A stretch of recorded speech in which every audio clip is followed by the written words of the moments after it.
first graders. So today we're going to learn the beginning of what we're going to learn in the future, which is homophones. But today we're going to learn two different word families that actually have the same exact sound, but is spelled differently. Okay, and a lot of the words we're going to learn are the same word. They sound the same, but they don't have the same meaning, and they're not spelled the same. And those are called homophones or homonyms. But before we do that, the listening activity today isn't something I have to read. It's just something you have to think about. Okay, so I want you to think about: have you ever heard someone say, "I could eat a horse"? And you think about it, and you think, "Ew, why would you do that?" Do you think they really mean that they could eat a whole horse, or that they would even want to, or that should even happen? No. When people say things like that, or "I could eat a whole cow," it means what? It means that they're really hungry. Okay? So this is called figurative language. And figurative language comes in a lot of ways. We can do an idiom, like "I could eat a horse," when you know that's not the case. It's something that you're saying, but you don't really mean what you're saying. You mean something else. And people that are in the same culture as you understand what you're saying. But if you were to say, "I could eat a horse," to someone that's just learning our language, they might think you really want to eat a horse. So we have to be careful who we say these things to, right? We also have things like similes and metaphors. I know those are big words, and we really haven't learned those yet. And I have a lot of activities in the classroom to teach you this, but we'll try to make do. And this isn't the only time we're going to talk about this. This is just a little glimpse, a little peek into what we're going to learn in the future. So a simile is when you use as or like to compare things. Okay, so you could have this pencil is as light as a feather. I can't find my pencil. A pencil is as light as a feather. Is a pencil a feather? No, but you're comparing it to a feather because they're both light. So you say as light as a feather. Or you can say she is as quiet as a mouse. Would that person be a mouse? No, but they're just as quiet as a mouse. So you say she's as quiet as a mouse. Okay, or you could say my tire is as flat as a pancake. Am I driving on a pancake in my car? No, but it's flat like a pancake. So you might hear these things a lot. I want you to listen for them as you talk to your family today, or as you listen to whoever or watch TV or whatever you're going to do today, and listen for things like this. Things that might not make sense to somebody who's just learning to speak English because they're a little strange, right? We're using things to compare to other things that aren't even close to the same. Okay, so I want you to think about that. This is called figurative language, and we use it a lot. We use it a lot in our language to show people what we mean by something, right? He's as tall as a giraffe.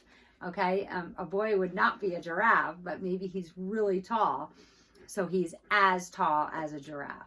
Okay, so the two things that we're going to learn today are AIR and ARE.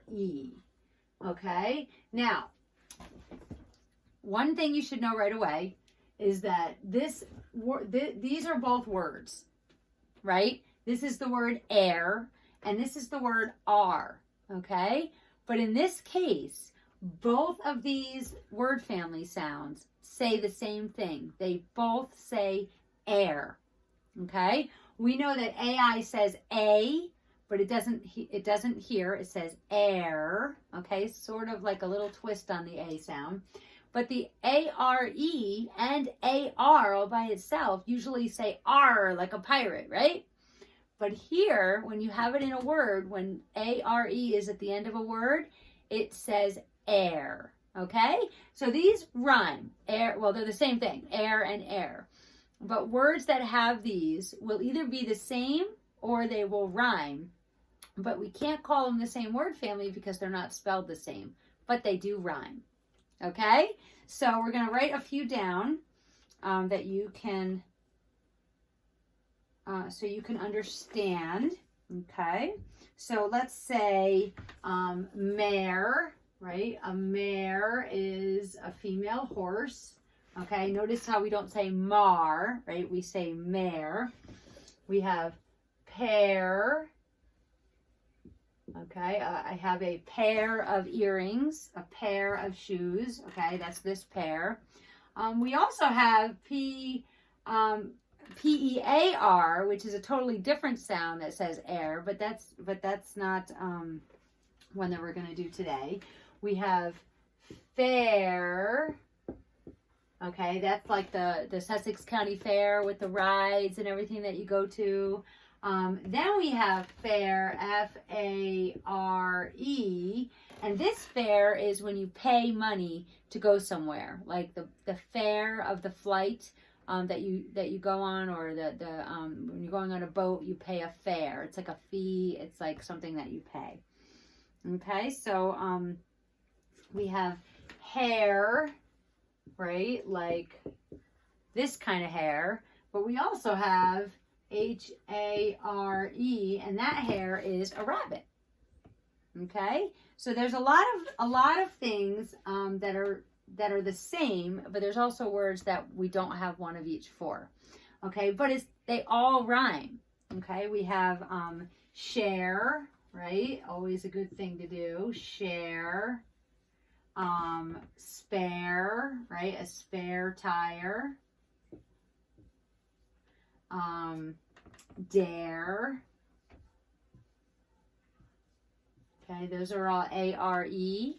And let's see. Fair. We have care. Oh, that's a good one. That's this. See, I want to write that one because I love nice words like that. Care, right? Okay, so we are going to do our worksheets, which are a review of many things, but especially these kinds of words. Okay, now here's the problem, and this is the problem with all of these kinds of things, right? When do you use which one? When do you use them? When do you use AIR? When do you use ARE? And the answer is you don't know. There's no rules. Okay, so writing these words is hard, but reading these words wouldn't be too hard because they say the same sound. And what do I always say? The more you read, the more you learn new words and know which one to use when. But right now it's hard. If you hear the word air in a word, who knows which one to use? Unless you've seen it in something you've read, it's hard to know which one to use. So keep reading, because the more you read, the more you understand when to use AIR, when to use ARE. Okay? Because there's no rule for it. You just have to know. Okay? So keep that in mind, and we'll just keep plugging along. And sometimes, even as an adult, there are times where I really have to think about it. Oh, which one do I use? AIR or ARE? I don't know. And I have to look, or I can use Google now, and I have to search for it. And sometimes I don't know which one to use because it's a homophone and it sounds the same as another word, and I forget which one to use. So don't feel bad if this is tough and you don't know which one to use when you're doing writing. You just have to keep reading, and that's the best way to learn it. Okay? And that's the same with all of our rules in phonics. Okay? All of our rules are tricky when there's just so many of them, right? And we haven't even gotten to all of them. You're going to learn more in 2nd grade and in 3rd grade. And you just have to keep reading. That is the best way to learn phonics, is to read. You learn the sound, and then you read, and then you see the sound, and it's exciting because you learned it, and now you know how to read it. Okay, so that's all we're going to do today there. And now we're going to do our worksheet. So we're going to do page 287. I'm going to pull you closer. Okay, and 287, lesson 133. Okay, if you look at the top, there are pictures. And we need to read the words and decide which one matches the picture. So the first one, IR says remember? So that word is stir. And this word, they're reminding us about that AR, that by itself, it says R. So that word is star. And what is the picture? A star. Very good. Okay, number 2, they're reminding us of the OR sound, which is or. Our mouth makes an O, or. So the first one is orn. It's a hard C because it's not a lookout letter. It's an O for both words. So corn and core, the E is silent. And what is that a picture of? Corn. Very good. All right, so this one, we have short, and IR in the middle here says shirt. So which one is that? A shirt. Good job. Okay, number 4, there's some cows. ER, they're reminding us that says so herd. And AR says R, so hard. So what is this? A herd of cattle. Very good. So circle herd. Aw, look at the cute puppy. It's pointing to something on his body. AR says R, so this word is far. UR says so that word is fur, and that is the dog's fur. Very good. And the last one, dart, dirt. And what is that in the picture? Dirt. Very good. Okay, at the bottom it says circle the word that matches the picture again, except they're giving us 3 words to choose from. Okay, so we see those, we know what they are, so let's read. And now we're going to start with the new sound, AIR and ARE, that we just learned. So this one is store, OR, start, AR, just by itself without the E. And then STAIR, that's our new sound, stare, stare. So what are they? Stairs. Very good. So circle stare. Okay, next picture. AR says R, so this word is chart. AIR here, chair. And then charm. So which one is the picture? Chair. Very good.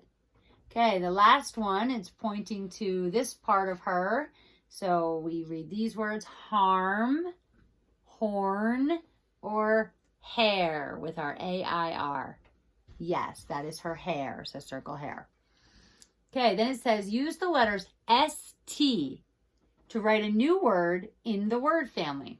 Okay, so we have an ARE and an AIR. So they want you to write STARE and STAIR. Okay, and I didn't write those up there on purpose so we could talk about them. So we have STARE and STAIR. Okay, oh, you can't even see that. Okay, stare, ARE. Okay, that is when you stare at someone.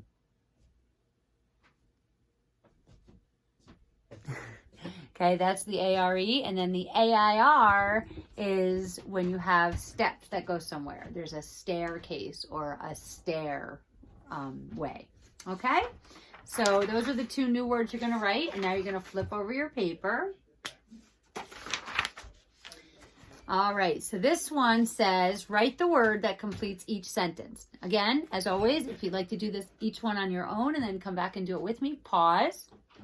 Number 12, well, let's read the words in the yellow box first. And that's our new sounds, care, fair, share. Okay? Number 12, we must play blank. So what would finish that sentence? They're playing a game. We must play care. We must play fair. We must play share. I think the one that makes the most sense in there is we must play fair, right? FAIR. So write that on the line next to number 12. Okay, number 13. I will blank with you. Okay, I will care with you or I will share with you. Share, very good. Share goes on the line there. I will share with you. Okay, and number 14, I blank for my little brother. Okay, and the last word left is care. I care for my little brother. So write the word care. And we see Skylar caring for her little brother whenever we have a Zoom meeting. She's always caring for her little brothers. Okay, in the middle it says mark the group of words if it is a sentence. So remember back to when we learned about sentences, the ones that make us smile, right? Sentences need capitals and periods and a subject and a verb part. and they need to make sense, right? So let's find out if these are sentences or not. And then if they are, we just fill in the circle right next to it. Okay, so let's read these together. Grandpa makes long rows. Okay, so the subject is grandpa, and it has a capital. And what does grandpa do? Makes long rows, and there is a period. And what grandpa's doing making long rows is he's gardening. He's making rows to plant stuff in. So that is a sentence. So you can color the circle next to it. Okay, number 16. Drops seeds in each row. Okay, so it has a capital, has a period, but who's it about? Who drops seeds in each row? So is this a sentence? No, because this doesn't have a subject. They should have said, Grandpa drops seeds in each row, or he drops seeds in each row. Okay, so don't color that circle. Number 17, many little plants. What about many little plants? So we have a subject in this one, but we don't have a verb part. Many little plants, what? Many little plants will grow. Many little plants, what? We don't know. So this is not a sentence. And then number 18, sunshine helps the plants grow. So what's our sentence about? Sunshine. And what does sunshine do? Helps the plants grow. Helps is our verb. It has a capital and it has a period, so it is a complete sentence. Good job. Okay, at the bottom it says, write the group of words that is a sentence. Check each sentence. So they give you 2 in the yellow box, and you have to pick the one that is a sentence, but neither one of them have capitals and periods. So when you write it over, you have to write the capital and you have to write the period, okay? So let's see. The tall corn plants. I don't think that makes sense. Mom picks the corn. That makes sense because mom is the subject. And what does mom do?